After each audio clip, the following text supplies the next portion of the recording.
If you're a leader of a nation, you can have protection around you and can have everything to protect yourself. We've seen examples in the 2024 wars where a specific person is targeted anywhere in the world and killed. A tiny little drone carries that bullet, seeks you with AI, finds where you are, stands in front of your forehead, and then shoots. And these technologies are unfortunately under development. Now, think about what that does to democracy. Think about those who own that weapon. By the way, they don't necessarily have to be governments, and how they can influence the distribution of power.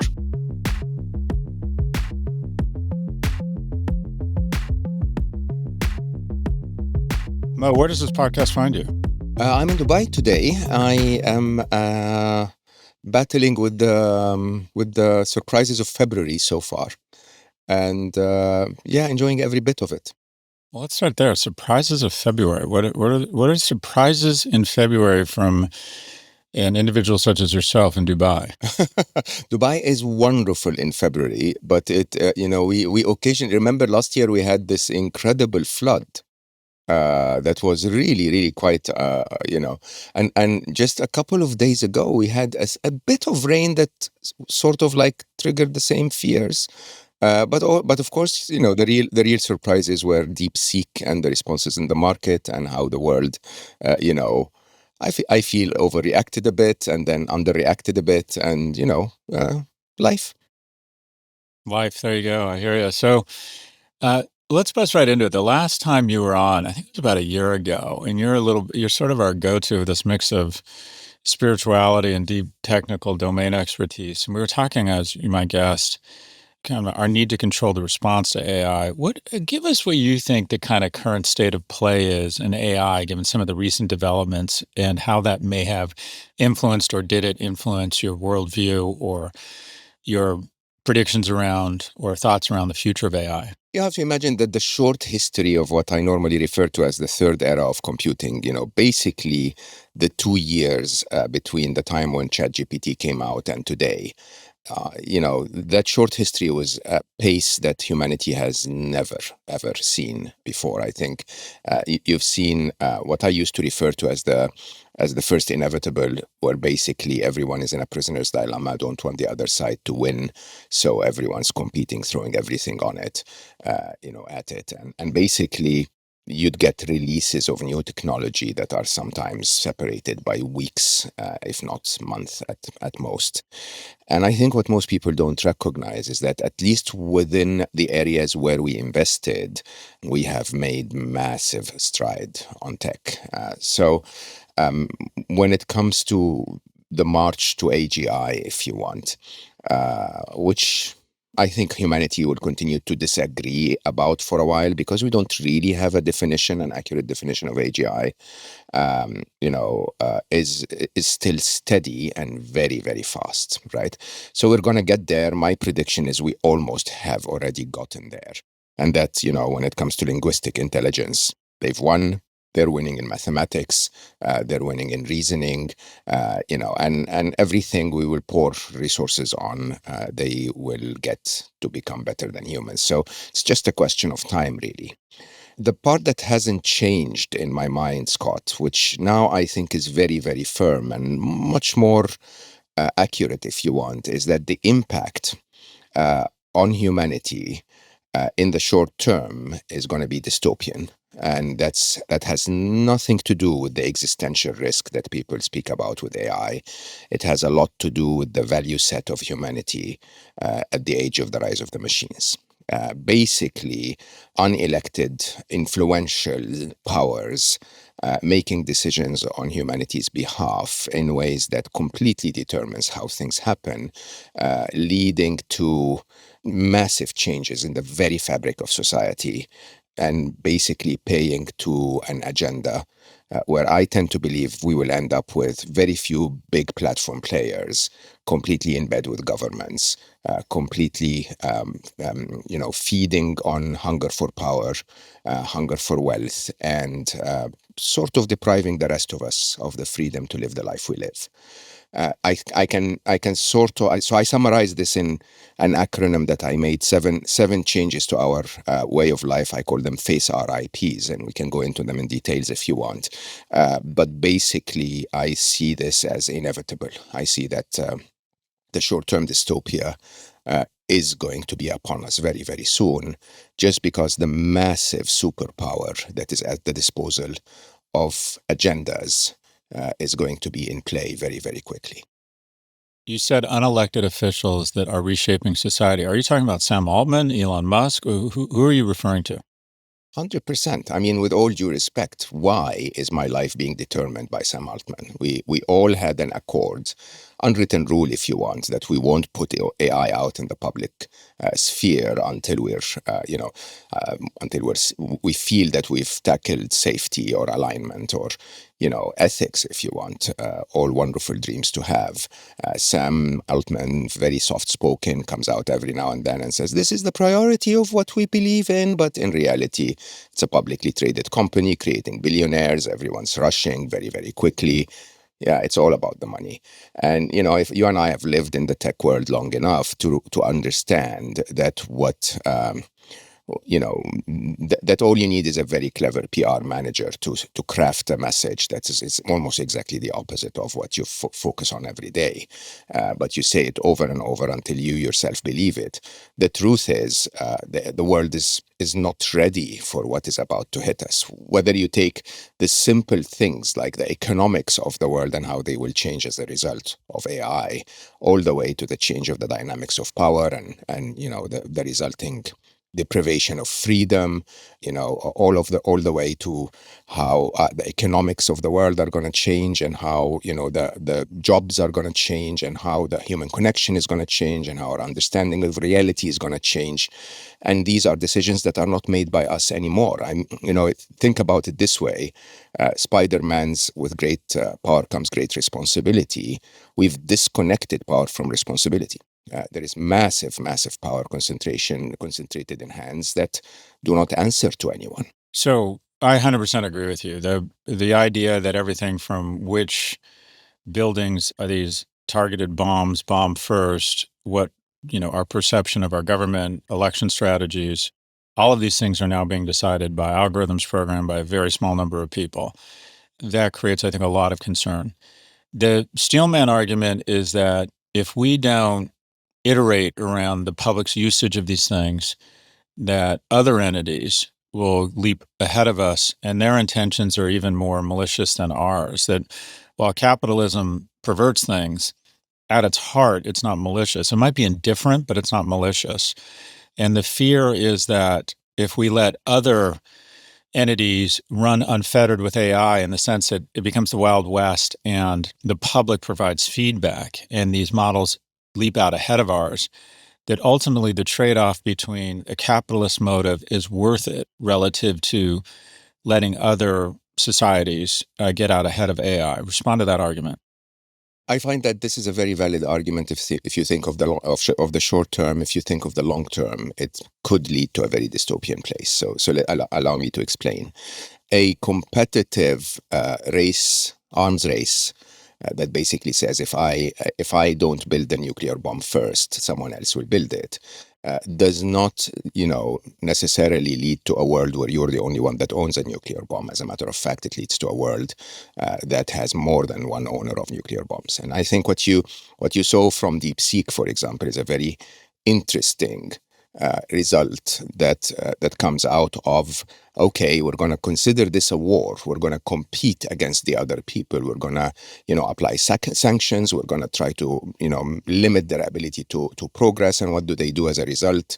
Necessity is the mother of all needs. And so basically they find ways to do things differently. Now, when you really look at the idea of testing things in public, which is an argument that's used very frequently but by OpenAI, I think the analogy almost sounds like let's test the Trinity in Manhattan, not in New Mexico, just to see how it impacts humanity. Right?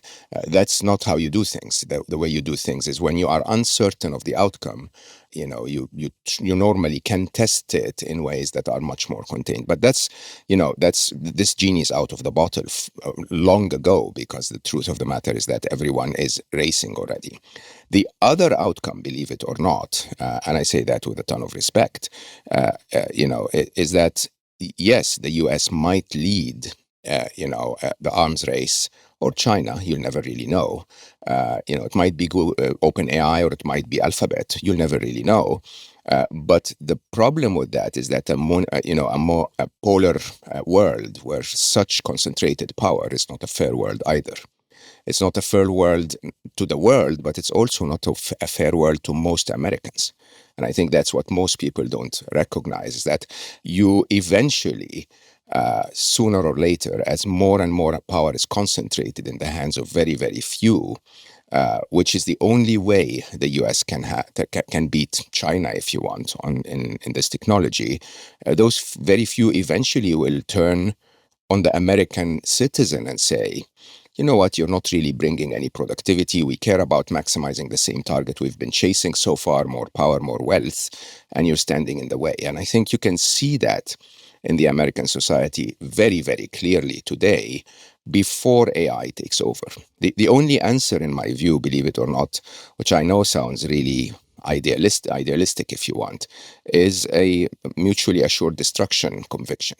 Is that we both understand, both by both I mean every two arch enemies on both sides, that we are shifting the mindset and the existence of humanity from a world of scarcity, where for me to feel safe, I have to be stronger than the other person, where for me to gain economically, I have to compete with the other person, to a world of total abundance.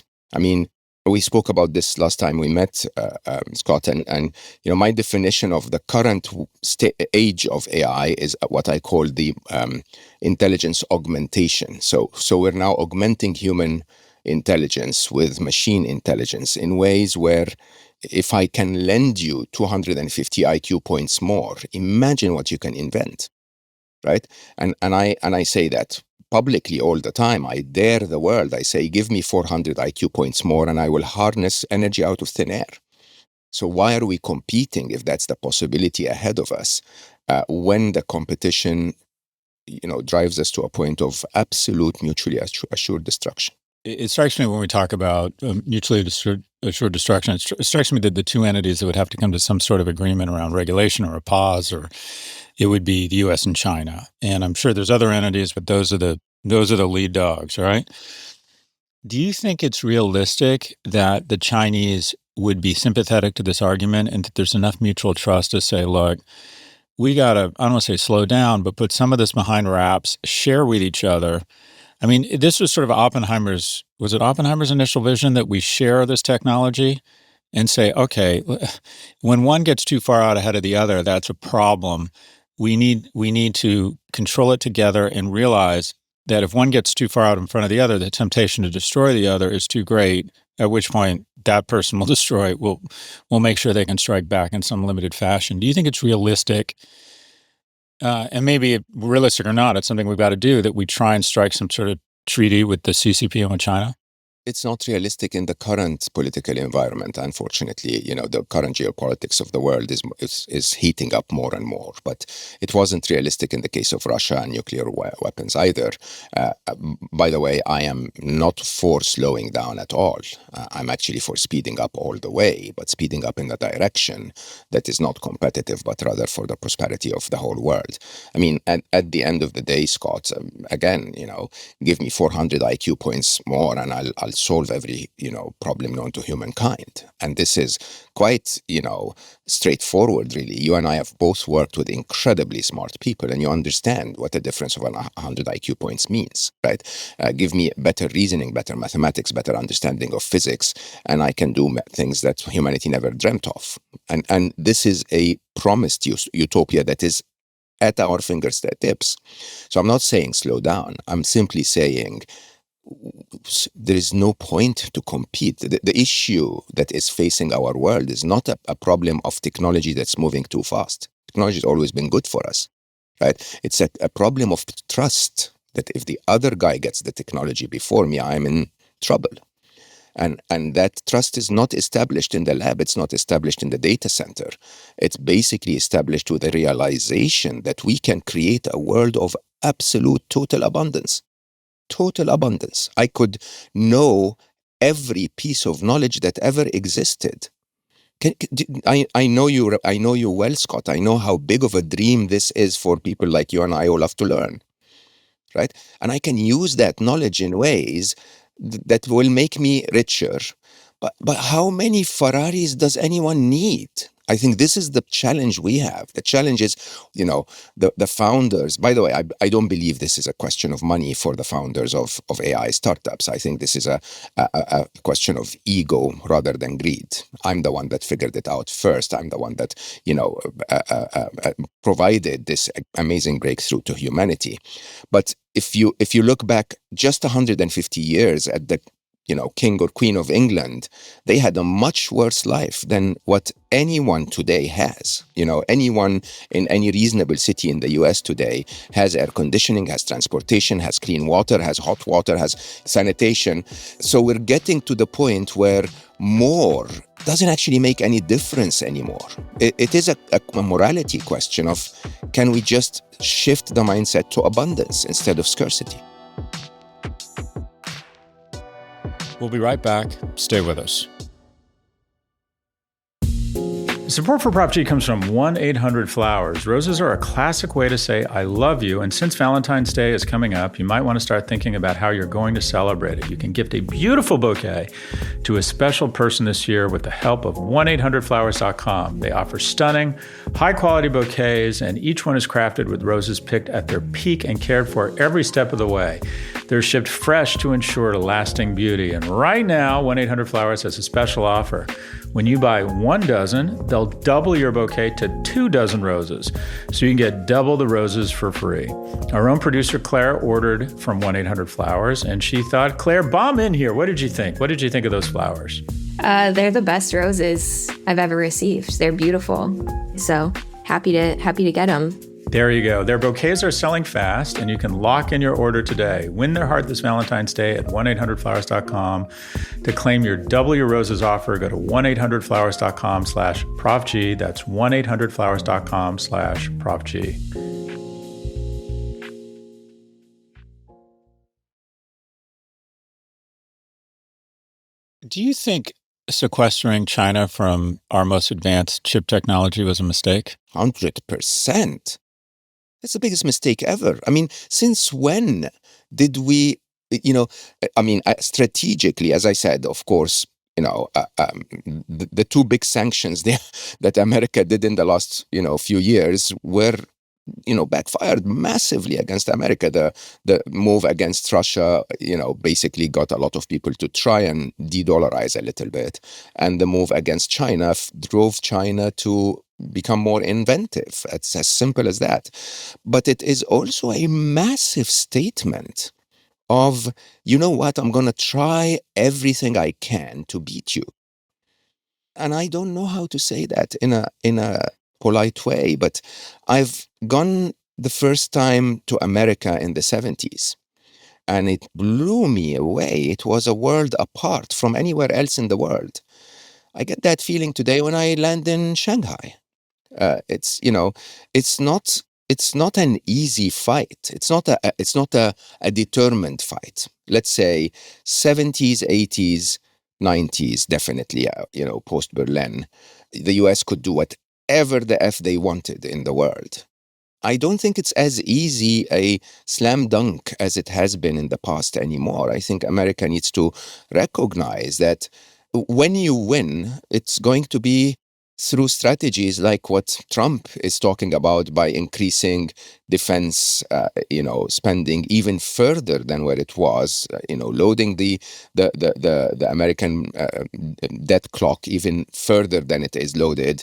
And I had a very good boss of mine that used to say, when we're under pressure, we tend to do more of what we know how to do best. But what we know how to do best is what got us under pressure in the first place.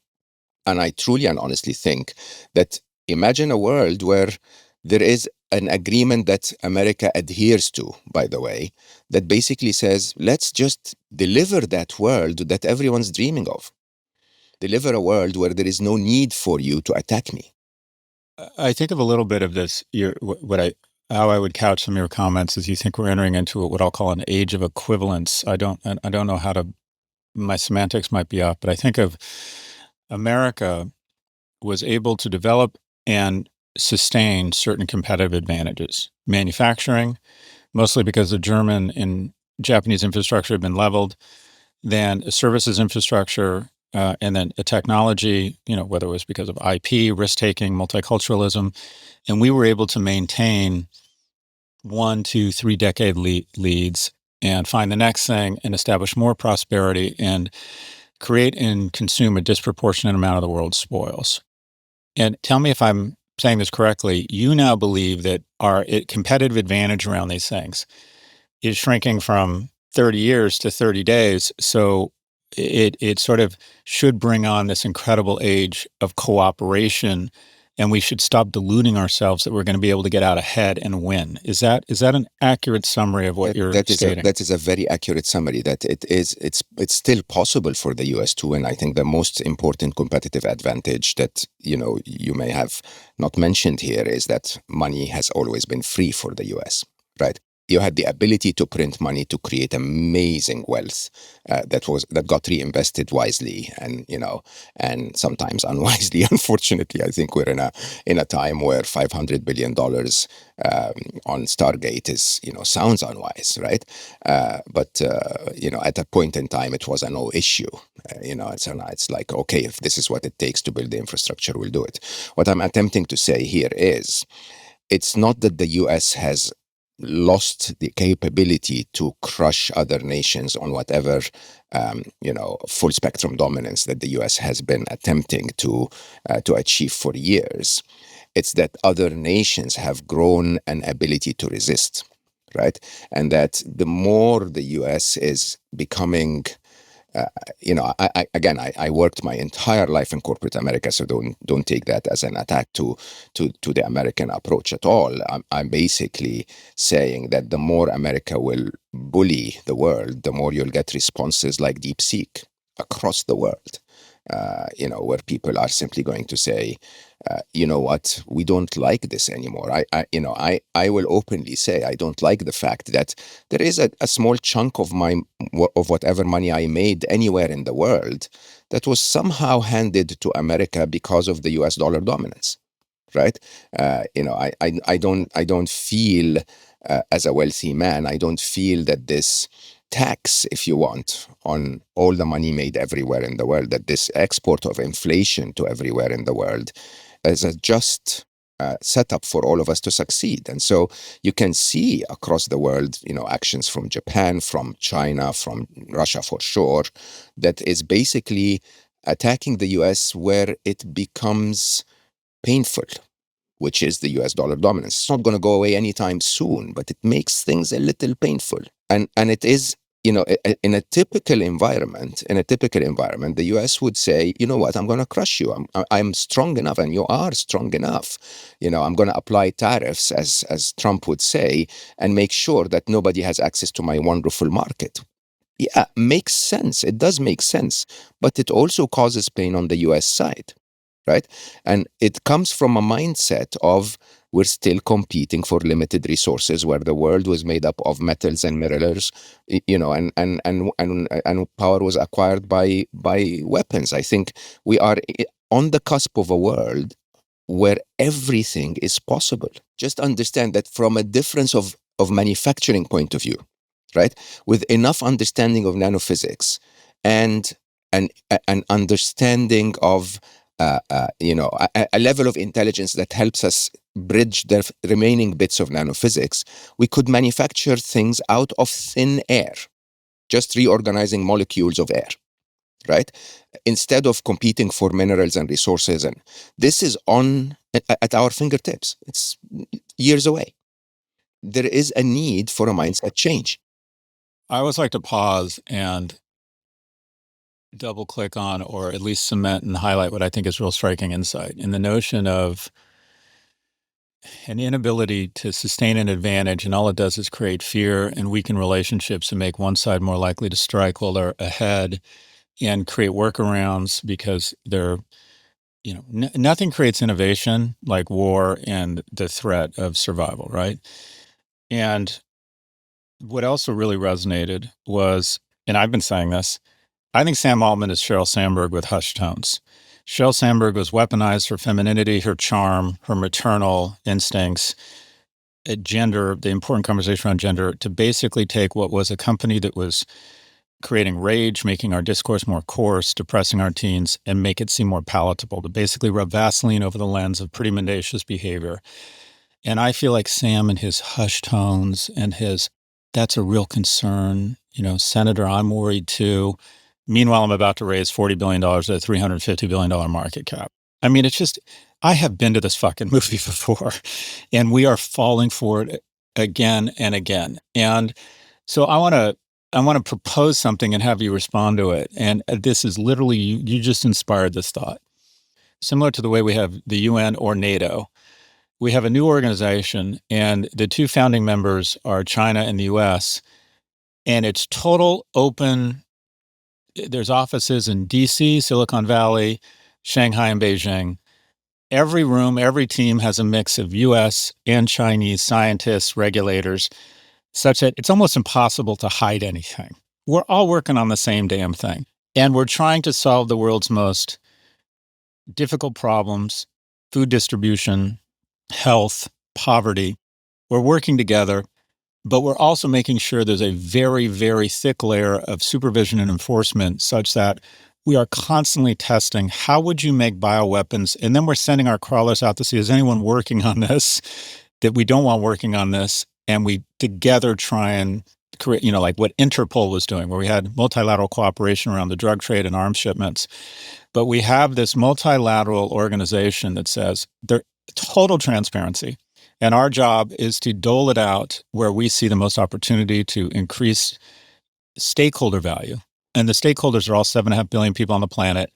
And we're there to ensure that there's trust and transparency, and ensure that the bad guys don't get this and start doing, and we're going to cooperate around either sequestering this or ensuring that the development of it to make weapons or create a new super virus, that we are hip to these things before anybody else and act against them.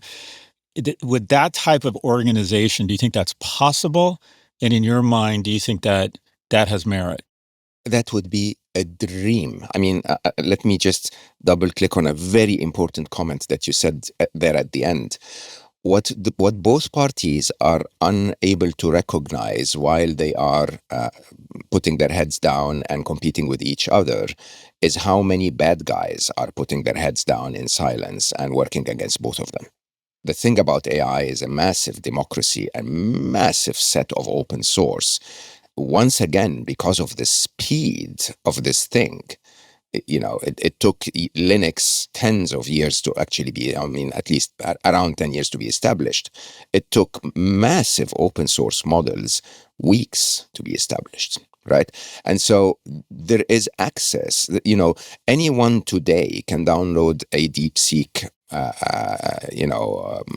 model to their computer in the jungles of Colombia and do something malicious without ever being detected. Now, the dream here is that we work together to say, look, again, mutually assured destruction. If we are not both together against the bad guys, there is harm that can come to all of us. And I think it's a beautiful dream. But believe it or not, there is a bit of that dream that's already happening. I mean, I don't know if you know the statistic, but 38% of all top AI researchers in America are Chinese. It's quite staggering when you really think about it. And if you count the Indians, and if you count some that have Russian origin and so on and What so forth. percentage of that 38% are spies? Great question. And in all honesty, in the world you're defining it, those spies are assets to humanity. And it's quite interesting that if you do not have a reason to spy, then they become more of an asset to humanity. I think that the truth here is there is no winning. There's truly no winning. And I, of course, I don't want to be grumpy, but a massive advantage in AI is not going to trump the card of nuclear holocaust. So we're competing in the wrong arena, if you think about it, because in a world where we have so many superpowers, of which almost 4 or 5 can completely wipe out our planet in less than 2 hours, right? The quest for more power, for a dream that I can crush someone else, is a very dangerous quest. Nobody in this world today can crush anybody. I think this message needs to become really, really clear. What are we competing on? What are we competing on? And so, of course, what you recommended, by the way, can be done by governments, which I think is an impossible dream. But believe it or not, if just a few billionaires got together and built those things, the creation of the world of abundance will basically nullify the need to compete. You see, the challenge we have in our minds is we're not in that world of abundance yet, right? And so we're still living in our capitalist way of every one of us has to play to aggregate more wealth, which delivers more power, and then that I take that wealth and power and protect my wealth and power and make more of it. This is a world that's about to end. It is literally about to end for 6 billion of us as soon as jobs go away. And nobody's talking about this. So you and I both know, you probably more so, but I would say I know personally or somewhat well, I don't know, a dozen or 2 dozen billionaires. And what I have found is that the majority of them have what I call their very expensive go bag. And that is they have a plan, whether it's anti-Semitism or nuclear war or some sort of AI catastrophe or revolution.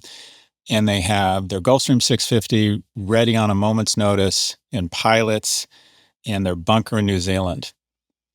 And what I've said when I've talked to a few people about this is like, let me get this. If things really get that bad, you don't think your pilots are going to get you to your destination and then kill you? You think they're going to sacrifice themselves to save your family?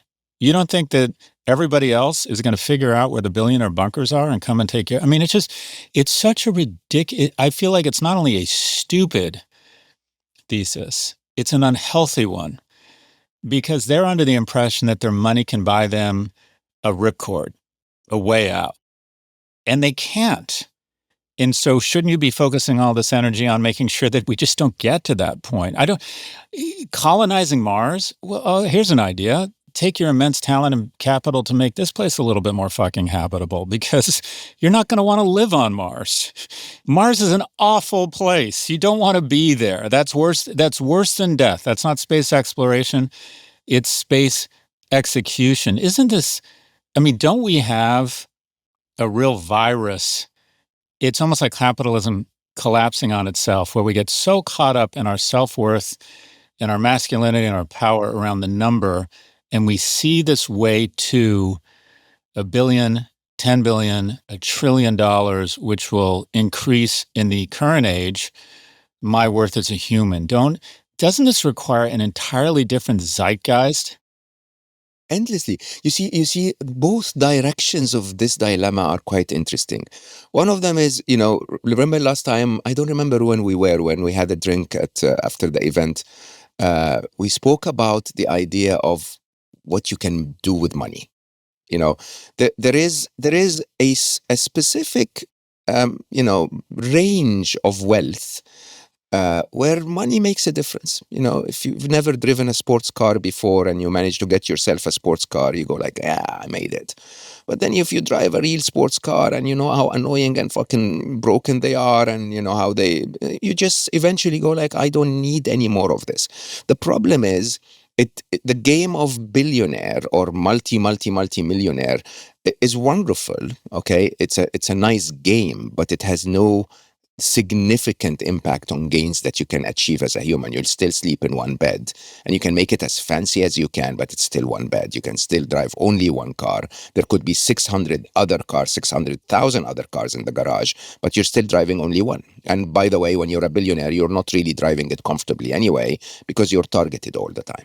The other way of this crazy dilemma is even more worthy of discussion, because we remember the times when if you had an MBA, you were like a highly educated postgrad, and now everyone has an MBA. And then if you had a PhD, you became the special one, and now everyone has a PhD, and many have many. And the idea here is there is an inflation to the value of something that you acquire, right? And what is happening with wealth today with artificial intelligence is, if you just look at the current trajectory, we're going to see our first trillionaire within years for sure. And that not only makes that person acquire more wealth that is not necessary, but it makes the price of every Rolls Royce higher. And then that makes the price of every Mercedes higher, and that makes the price of every Toyota higher, and so on and so forth, which basically means that as more of those exist, just in the single digits, more of the millionaires become poor. And then a few years later, more of the 100 million millionaires become poor, because they can no longer compete with that level of wealth to which everyone is now appealing. And so if you take that cycle and continue to repeat it over and over, eventually you'll end up with a very few, like way less than 0.01 of 1%, of all humans that have so much wealth. But then the great equalizer is that the rest of us have no wealth at all. So once again, from an economics point of view, we are getting to a point where money will have very little value, as compared to a world where money has no value, because everything is becoming a lot cheaper, which is a world we can create with AI. So I buy it theoretically, but what I've registered is that over the last 50 years, money becomes an even greater arbiter of the life you can lead. When I was a kid, the difference between my dad's house and his boss's house, a little bit nicer car, a little bit bigger house, but we were in the same neighborhood, golfed at the same country club. The market in a capitalist society always figures out a way for you to offer you more with more money. There's coach, there's premium economy, there's business class, there's first class, there's chartering, there's fractional jet ownership, there's a Challenger, there's a Bombardier Global Express, and there's a Gulfstream 650, then there's going into space. My sense is life has actually gone the other way the last 50 years, that the life that the 0.1% lead is an entirely different life. It's like the delta between being middle class and rich has gotten bigger and bigger and bigger. And so the incentives are actually the other way, that there really is a reason. When you're the richest man in the world, you can show up and turn off foreign aid without being elected. I think we're saying the same thing. What that means, however, is that the majority of us, even the ones that are now millionaires, are going to become poor. What you're saying is exactly true. It's that the range in which we're now talking about the difference between what you can do with a lot of money and what you cannot do if you don't have that money makes everyone almost equal at the bottom.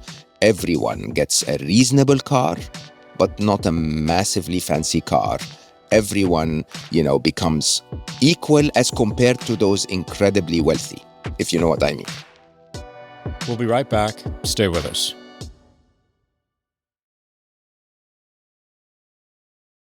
Mo, I want to propose a thesis, and I'm going to do what we're supposed to do, and that is talk about your book. I was sort of blown away by this guy, Robert Armstrong. He proposed, or he talked about certain industries where the innovation has resulted in stakeholder value, not shareholder value. So we have fallen under the notion that if I can come up with a better search engine, I'm going to capture trillions of dollars in shareholder value for me and my investors and my employees. Same way around social media, same way around e-commerce. I came to Orlando last night for a speaking gig. I skirt along the surface of the atmosphere at 8/10 the speed of sound. I don't have to, eat my niece going over the Rockies with scurvy. I don't get seasick for 14 days as my parents did coming on a steamship. It has changed humanity, jet travel. The PC changed humanity for better. I mean, it's just a supercomputer that used to cost $10 billion on inflation adjusted. I can get for $300, put it on my desk and increase the productivity of everything. I was on the board of Gateway Computer. We were the second largest computer manufacturer in the world. When I bought 17% of the company, it was worth $130 million. If you added up all the profits of the airline industry, it's negative. They've lost more money than they've made. There are certain industries in technology where, because of a lack of competitive moats, the gains, the value seep to humanity and to stakeholders. They're not able to be captured by a small number of shareholders. And when DeepSeek came along, it sort of dawned on me, maybe, and I think this is an optimistic vision, maybe AI is more like the PC or the airline industry, and that is many of the benefits will accrete to stakeholders and citizens, but no one small set of company or people are going to be able to capture all of the value. Do you think that's an optimistic view of where AI might be headed? In other words, do not participate in the SoftBank round at $350 billion in OpenAI. There is certainty in my mind that there is going to be a democratization of power, more access for everyone to more things, right?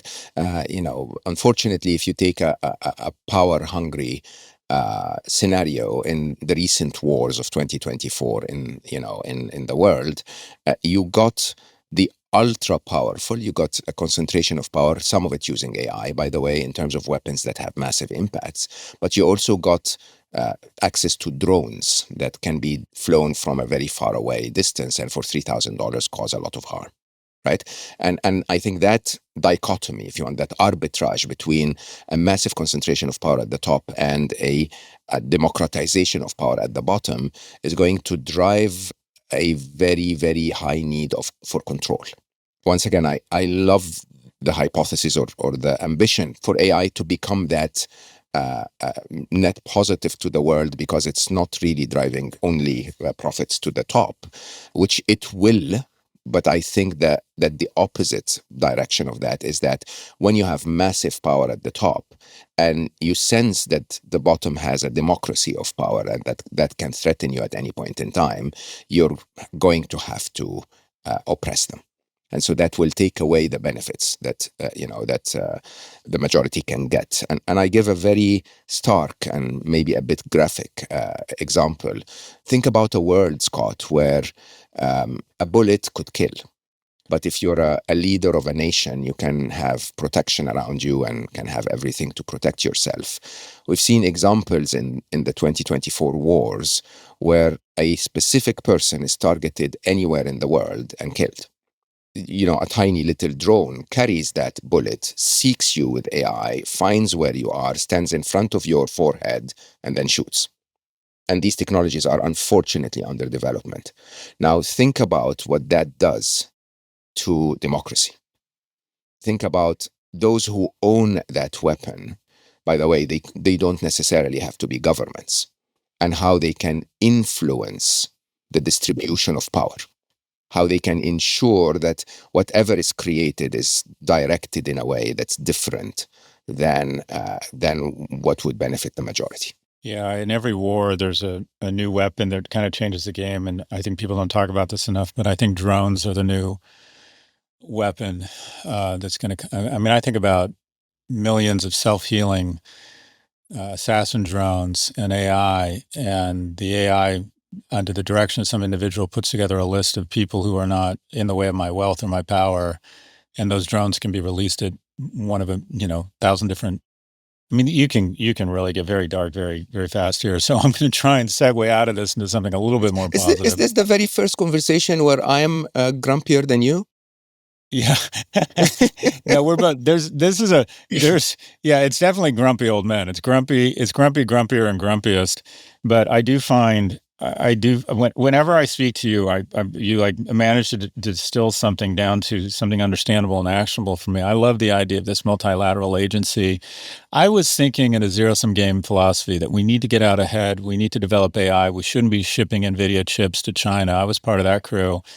And what you have taught me is, okay, what if we cooperated around not only releasing it for the betterment of humanity, but also, quite frankly, policing the bad stuff together and being 100% transparent with each other, and just saying not only are there no secrets, but it would be impossible to have secrets amongst each other because we've just decided we're in the same office space. I really love that idea, and I think that as I think about candidates that I want to support in 2028, I do, or 2026, I do have access, mostly because I have money. But I think this is a really interesting view. Anyways, thank you for that. Your latest book, Unstressable, A Practical Guide for Stress-Free Living, addresses the pervasive issues of chronic stress in modern life. In an interview on the Diary of a CEO with, by the way, Stephen Bartlett, who I believe is going to be the next Joe Rogan, you describe stress as an addiction and a badge of honor. Say more. Why are we so addicted to stress? Part of the fakeness that leads us to success is I'm busy, I'm busy, I'm busy. Which I have to say I found almost always quite shocking because if you go across the range of intelligence, if you want, I think most of us know that a good 80 to 90% of all of the efficiency that you bring to any job that you do is done within 20% of the time.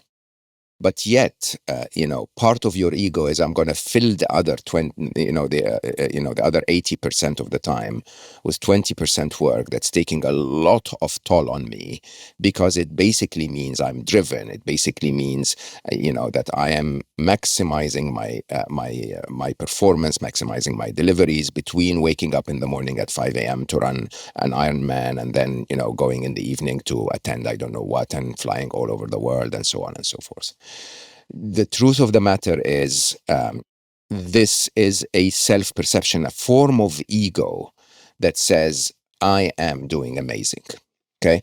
But it isn't. And I think the biggest challenge we have is that we believe that the world stresses us. The world does not stress us. I mean, when I wrote Unstressable, I started from physics. I basically said, look, the easiest way to understand to understand stress in humans is to look at stress in objects.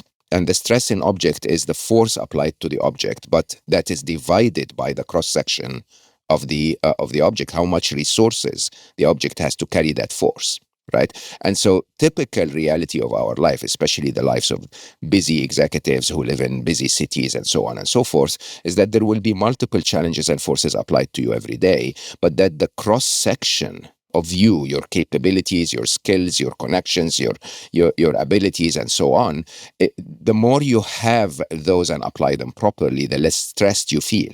There might be more force applied to you. You might be carrying more challenges, but you don't feel stressed, just like an object doesn't break when it has a bigger cross-section.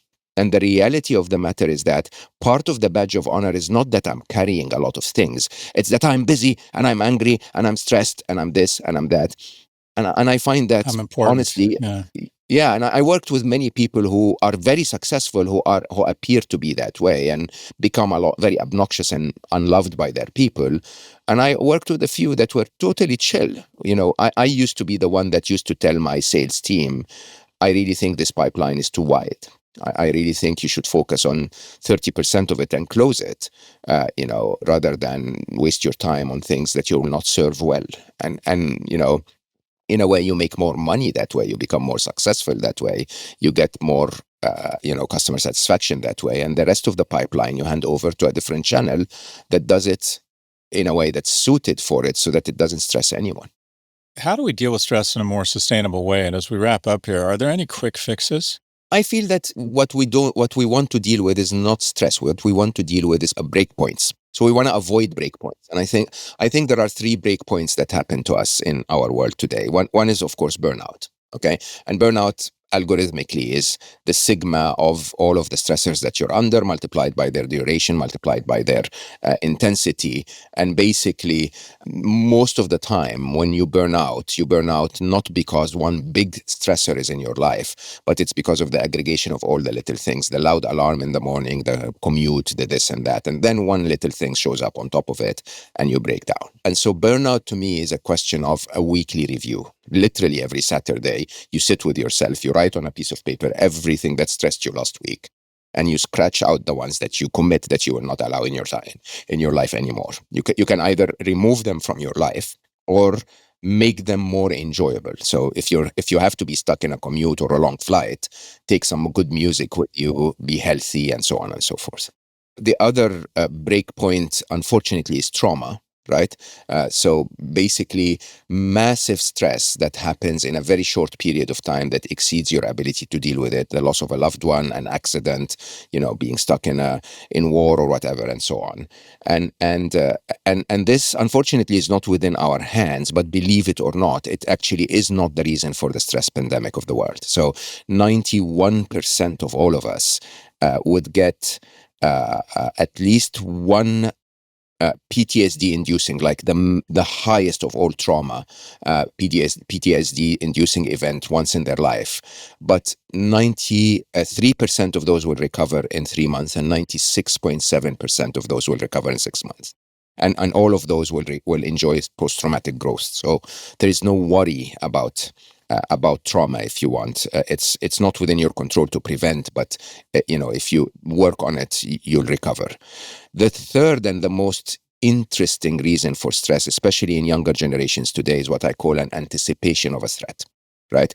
And the challenge with it is that looking forward with fear, worry, anxiety, and panic are probably the biggest stressors for the younger generations. And the funny bit is that fear is not a bad emotion. Fear is actually alerting you to something that you need to pay attention to. So that's okay. Right? Worry, anxiety, and panic are actually of a very different fabric. So worry is not about, I know there is a threat coming. Worry is, I can't make up my mind if there is a threat coming or not. And so you keep flip-flopping and you don't take the action, and you keep feeling the fear but not doing anything about it. When you're worried, you need to actually tell yourself openly, look, I'm going to decide if I should chill or panic, right? Chill or freak out. If it's freak out, then it's fear, deal with it. If it's chill, then stop thinking about it. Anxiety is not about the threat. Anxiety is actually about your capability. And most people, if they really visit themselves when they feel anxious, when you're anxious, there is a threat approaching you, but you constantly think that you're not capable of dealing with it. So the more you attempt to deal with the threat, the more you feel incapable, so the more anxious you become. When you're anxious, work on your capabilities, not on the threat. And then panic is a question of time, right? And panic really is the stress, the threat is imminent. It's approaching me too quickly. And so accordingly, when you feel panicked, don't work on solving the problem. Don't work on addressing the threat. Work on giving yourself more time. Find someone to help you, or delay the presentation time, or cancel a few meetings so that you have more time for whatever it is that you need to focus on. And what I mean by all of this is a very, very quick summary of a lot of stuff that we discuss in Unstressable. But what I mean by this is that it all goes back to your cross section. It all goes back to skills and choices that we make, so that the external stressors that come to us from the world don't kill us. One of my favorite Steven Spielberg movies is this movie called Bridge of Spies, and this Russian spy who's been unmasked by the U.S. government is in court. He's being tried for treason or spying, and he's potentially facing life in prison. And his lawyer, I think it's Tom Hanks, says, "Aren't you nervous? Aren't you stressed?" And he looks at him and says, "Would it help?" Yeah, exactly. Exactly. Anyways, Gawdat is the former chief business officer for Google X, the founder of 1 Billion Happy Foundation, and co-founder of Unstressable. He's also a best-selling author of books including Solve for Happy, Scary Smart, and That Little Voice in Your Head. Mo, I mean this sincerely. You bring my stress down because I find you inspiring and relaxing, and you distill things into kind of actionable solutions. Really always enjoy speaking with you. I think you're really a profound thinker. Thanks for your good work.